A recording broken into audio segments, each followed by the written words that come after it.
As you were talking, I was thinking about having heard you say in the past, sometimes when you want something and it's not coming, that either you're not a match to it or you need to change your thoughts about it, I guess. I'm trying to remember what the rest of that was. I'm a little nervous, sorry. Let us clarify that just a little bit, because we don't want to give you the impression that you want something and Source is saying, oh no, that's not good for you, so you can't have it. Because it isn't like that at all. But what we mean is, over time, you've put lots of components into this vibrational reality. In other words, there are so many pieces of things that are important to you that are there. And we called it a vortex. We wrote a book about it, wanting to help you feel it as the real thing that it is, even though your physical senses can't yet see it, or hear it, or smell it, or taste it, or touch it. It still exists.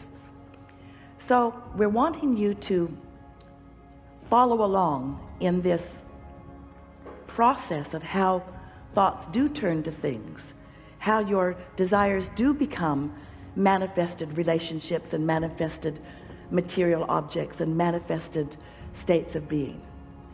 And so when someone's rude to you, you want them to be nicer, and when you don't have enough money, you want more money, and so on. In other words, when you know what you don't want, you know what you do want, and you put all of these components over time, and a lot of them even there before you came into this body, into this vortex. And it is a magnificent culmination of all that life has caused you to desire. And it is accurate to say what life has already caused you to become.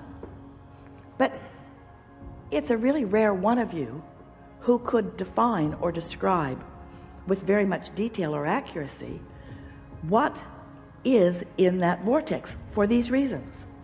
First of all, you put it there incrementally. So you were kind of single-sided. In other words, you didn't like that person being rude to you, but you weren't thinking about the whole of humanity.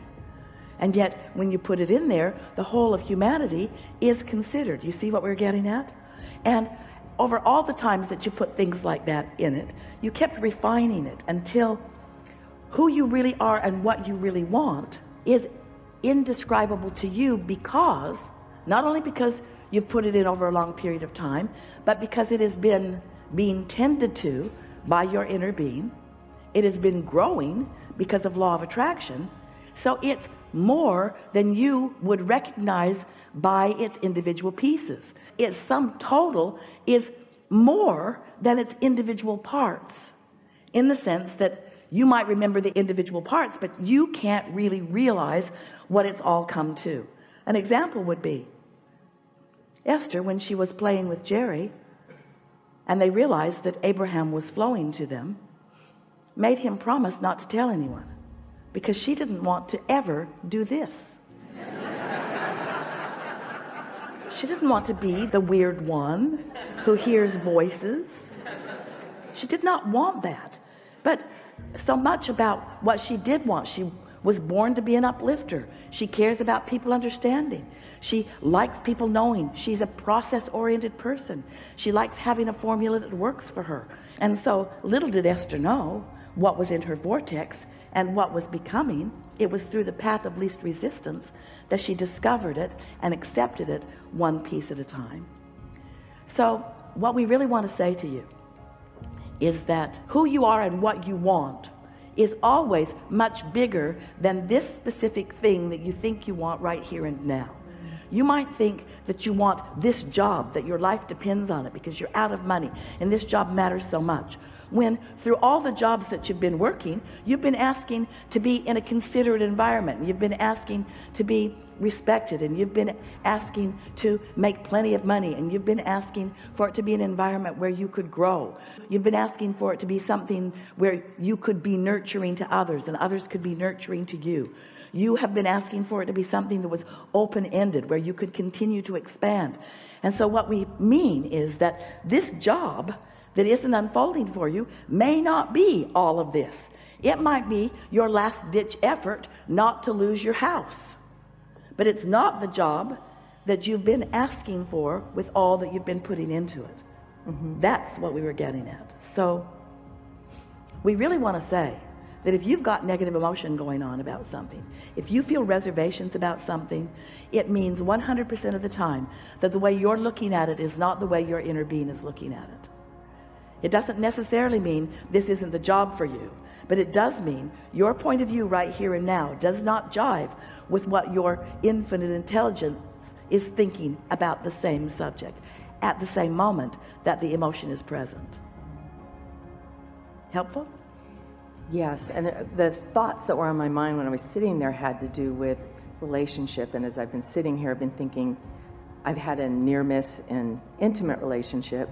I have a relationship with my niece who lives in my home, and then there's a relationship with people at work, one in particular who's my niece, and the other can be rascals.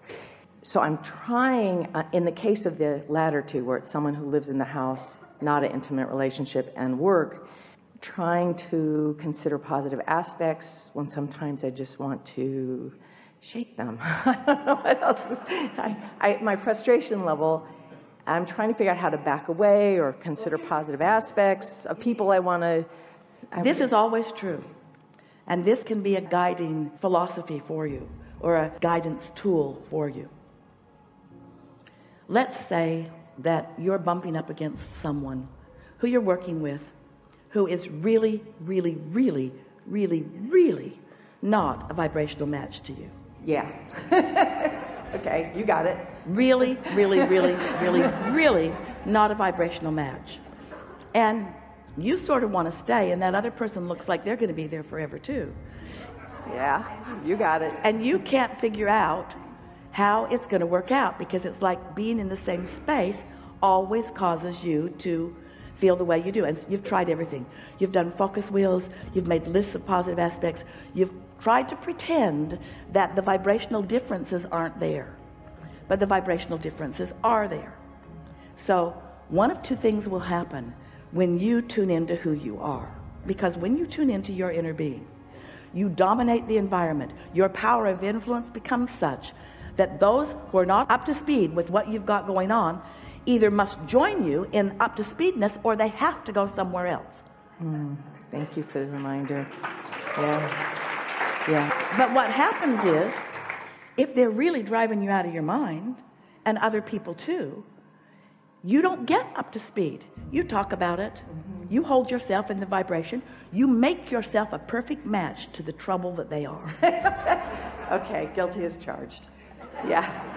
And so one of the things that we really like saying to all of you, we've been saying it a lot in the last 2 or 3 or 4 or 500 seminars.